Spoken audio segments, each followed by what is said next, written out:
বিশ্বাস মমতা বন্দ্যোপাধ্যায় পৃথিবী তৈরি হওয়ার পর থেকে মমতা বন্দ্যোপাধ্যায়ের মতো ব্যক্তি কখনো আসেননি এবং আগামী 100 বছরেও দ্বিতীয় মমতা বন্দ্যোপাধ্যায় কখনো আসবেন না। দফা এক, দাবি এক, মমতার পদত্যাগ। সারা বাংলার দাবি এক, মমতার পদত্যাগ। মা বোনেদের দাবি এক, মমতার পদত্যাগ। ছাত্র যুবর দাবি এক, খুনি মমতার পদত্যাগ। গতকাল হাইকোর্টে আমরা দেখলাম যে একটা শান্তিপ্রিয় আইনজীবীদের একটি র্যালি হচ্ছিল, প্রতিবাদ সভা হচ্ছিল আরজি কল নিয়ে। তারপরে হঠাৎ সেটা হাতাহাতিতে পৌঁছে গেল কল্যাণ বন্দ্যোপাধ্যায় এবং আইন বন্দ্যোপাধ্যায়ের মধ্যে। কি বলবেন? দেখুন, গুন্ডাদের যারা নেতা হন, যারা গুন্ডাদের রক্ষক এবং ধারক হন, তাদের আচরণ গুন্ডাদের মতোই হয়, এটাই স্বাভাবিক। না, আমি গতকালকে একটা শান্তিপূর্ণ আইনজীবীদের প্রতিবাদ মিছিল ছিল, সেই মিছিলে আমরাও হেঁটেছি এবং রাজনৈতিক রং দল নির্বিশেষে প্রত্যেকটা আইনজীবীরাই আমরা কালকে রাস্তায় ছিলাম আরজি করের ঘটনার বিচার চেয়ে। সেই মিছিলের পরে আমাদের যারা বামপন্থী আমরা আইনজীবীরা ছিলাম, সায়নদা ছিলেন, সভ্যদা ছিলেন, শামীমদা ছিলেন, আরও অনেকেই ছিলেন, কিন্তু কল্যাণ বন্দ্যোপাধ্যায়ের আচরণ, উনিও লার্নেড সিনিয়র অ্যাডভোকেট, ওনার আচরণ, ওনার ব্যবহার কোথাও যেন গুন্ডাদেরই একটা ইঙ্গিত বহন করছিল। একটা হাইকোর্ট চত্বরের মধ্যে দাঁড়িয়ে, হাইকোর্ট পাড়ার মধ্যে দাঁড়িয়ে, যেখানে একটা হাইকোর্টের গরিমা আছে, হাইকোর্টের একটা আভিজাত্য রয়েছে, সেই গরিমাকে কল্যাণ বন্দ্যোপাধ্যায়ের আচরণ বারংবার, ওনার ব্যবহার বারংবার হাইকোর্টের গরিমাকে নষ্ট করেছে। গতকালকে কল্যাণ বন্দ্যোপাধ্যায়ের ব্যবহার শেষ সংযোজন। সুতরাং এইটা আমি ওই জন্যই বললাম যে গুন্ডাদের নেতাদের আচরণ ব্যবহার গুন্ডাদের মতোই হবে, এটাই স্বাভাবিক। এখন কল্যাণ বন্দ্যোপাধ্যায়, আমি বলছি, আমি অ্যাডভোকেট শেখ বাবুলাল দায়িত্ব সহকারে বলছি, তৃণমূল কংগ্রেস একটা গুন্ডাদের দল, একটা নোংরা ভ্রষ্টাচার দুর্নীতিগ্রস্ত দল, ধর্ষকদের দল। তাদের নেতা কল্যাণ বন্দ্যোপাধ্যায়, তার আচরণ তেমনই হবে, স্বাভাবিক ব্যাপার। ধর্ষকদেরকে বাঁচানোর চেষ্টা করছে তৃণমূল কংগ্রেস, তার নেতা কল্যাণ বন্দ্যোপাধ্যায়। যেমন তার দল, যেমন তার নেত্রী, তেমন তিনি। এখানে পার্থক্য কিছুই নেই, আর পার্থক্য থাকবেও না। পার্থক্য সবসময় সিট ডানাতে হয়। যাদের সিট ডানা নেই, যাদের মেরুদণ্ড নেই, তাদের কোনো পার্থক্যই থাকতে পারে না। উনি জোর করে ইচ্ছাকৃতভাবে একটা অশান্তি বাঁধানোর চেষ্টা করেছিলেন, তার জবাব উনি পেয়েছেন।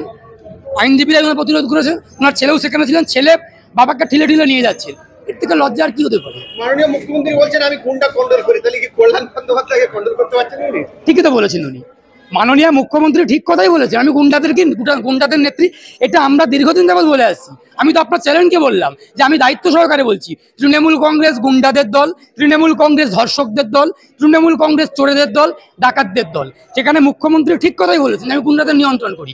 এখন উনি গুন্ডাদের নিয়ন্ত্রণ করেন, কিন্তু কল্যাণ বন্দ্যোপাধ্যায়কে নিয়ন্ত্রণ করতে পারছেন না। তার কারণ টিকিটের জন্য কোথাও একটা বাধা আছে। তৃণমূল কংগ্রেসের সঙ্গে গুন্ডাদের একটা একে অপরের পরিপূরক ওতপ্রোত সম্পর্ক। এই যে আরজি করার ঘটনাটা ধামাচাপা দেওয়ার চেষ্টা হচ্ছে, কেন ধামাচাপা দেওয়ার চেষ্টা হচ্ছে? তার কারণ কেঁচো খুঁড়তে গেলেই কেউ উঠে বেরোবে। এখন যদি অপরাধীদেরকে ধরতে যাওয়া হয়, তাহলে কিন্তু ঘুরে ঘুরে ঘুরে ঘুরে সেটা কিন্তু নবান্ন পর্যন্ত পৌঁছে যাবে, কালীঘাট পর্যন্ত পৌঁছে যাবে। সেই ভয়ে, সেই আতঙ্কে মাননীয় এই কাজগুলো করছেন, যেমন করে হোক বাধা দেওয়ার চেষ্টা করছেন। এখন যদি ঠিকঠাক তদন্ত এগিয়ে যায়, তাহলে বাংলাদেশের শেখ হাসিনা যেমন দেশ থেকে পালিয়ে এই ভারতবর্ষে এসে বসে আছে, আমাদের পিসি, আমাদের মাননীয়া, ইনিও এই বাংলা ছেড়ে, বাংলার মাটি ছেড়ে যেভাবে হোক নিজের জান বাঁচিয়ে লুকিয়ে অন্য জায়গাতে পালাতে হবে। কোথায় যাবেন? হাসিনার তো ভারতবর্ষ ছিল, ভারতবর্ষের গোপন আস্তানায় উনি লুকিয়ে আছেন। মাননীয়ার কোনো মানে যাওয়ার কোনো জায়গা নেই। ওনাকে সিঙ্গাপুরে ভাইপো শ্বশুর বাড়ি, সেখানে যেতে হবে। না, পারবেন না তো। এখন মোদি যদি মনে করে আমি রক্ষা কবচ দেবো মাননীয়াকে, দিদিকে, তাও পারবেন না। বাংলার মানুষের গণবিক্ষোভ, গণক্ষোভ, গণ আন্দোলনের মধ্যে দিয়ে বাধ্য হয়ে উনি বাংলার মাটি ছেড়ে পদত্যাগ করে যখন দিল্লিতে যাবেন, দিল্লিও তখন কাঁপবেন। সুতরাং মোদি চাইলেও পারবেন না, মোদি চাইলেও পারবেন না। উনি হয় সিঙ্গাপুরে গিয়ে চপের দোকান করবেন, একটা গান আছে না যে বৌদির চপের দোকানে, তখন পিসির চপের দোকানে ভাইপোর চপ বাজে বৃষ্টির দিনে। কালকে ঘটনাটা সেরকম কিছুই ঘটেনি। একটা মিছিল ছিল আইনজীবীদের শান্তিপূর্ণভাবে হাইকোর্ট পাড়ার মধ্যে। সেই মিছিলটা যেহেতু ধর্ষকদের বিরুদ্ধে যাচ্ছিল, সেই মিছিলটাকে পণ্ড করার চেষ্টা করেছিল তৃণমূলের সাংসদ কল্যাণ বন্দ্যোপাধ্যায়, কলকাতা হাইকোর্টের আইনজীবী। উনি চেষ্টা করেছিলেন, সেই চেষ্টা ব্যর্থ হয়েছে।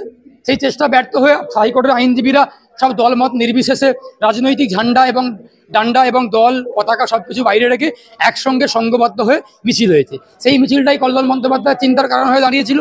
যেহেতু মমতা বন্দ্যোপাধ্যায় এখানে সরাসরি আসতে পারছেন না, কল্যাণ বন্দ্যোপাধ্যায় এখানে মমতা বন্দ্যোপাধ্যায়ের হয়ে প্রতিনিধিত্ব করলেন, গুন্ডামিটা করে গেলেন, এই তো কথা।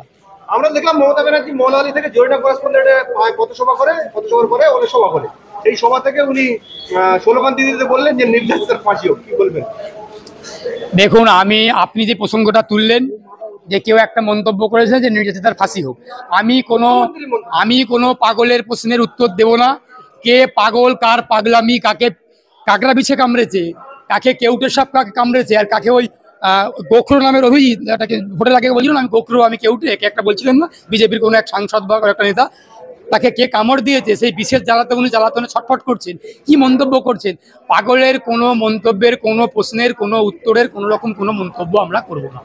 আরজি কলে যে নির্যাতিতা মারা গেছে তার মা বাবা শোকে রয়েছে, তারা দর্জির কাজ করে মেয়েকে এই লেখাপড়া শিখেছে, মুখ্যমন্ত্রী সেই জায়গায় 10 লক্ষ টাকা তাদের দিতে চাইছে। টাকা তো ওনার কালীঘাটে ছাপানো হয়, ছাপানো হয় কালীঘাটে, ওটা তো একটা প্রথম প্রশ্ন, ছাপানো হচ্ছে। দ্বিতীয়ত কালো টাকার ভান্ডার মমতা বন্দ্যোপাধ্যায় তৃণমূল কংগ্রেসের কাছে সঞ্চিত আছে, গচ্ছিত আছে। সেই কালো টাকাগুলো ধর্ষকদেরকে, ধর্ষক যারা ধর্ষিতা তাদেরকে দিয়ে তাদের মুখগুলো বন্ধ করা হচ্ছে।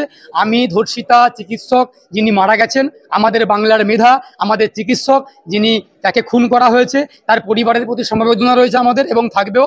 আমি ধন্যবাদ জানাবো যে টাকার কাছে ওনারা বিক্রি হয়ে যাননি, আনিস খানের পরিবার বিক্রি হয়ে যায়নি, কামদুনি বিক্রি হয়নি, হাঁসকালি বিক্রি হয়নি, বগডুই বিক্রি হয়নি, কেউ বিক্রি হবেন না।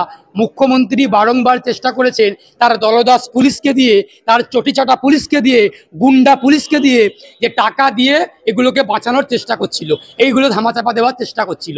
আমার সামনে পুলিশ দাঁড়িয়ে আছে, আমার আশেপাশে পুলিশ দাঁড়িয়ে আছে।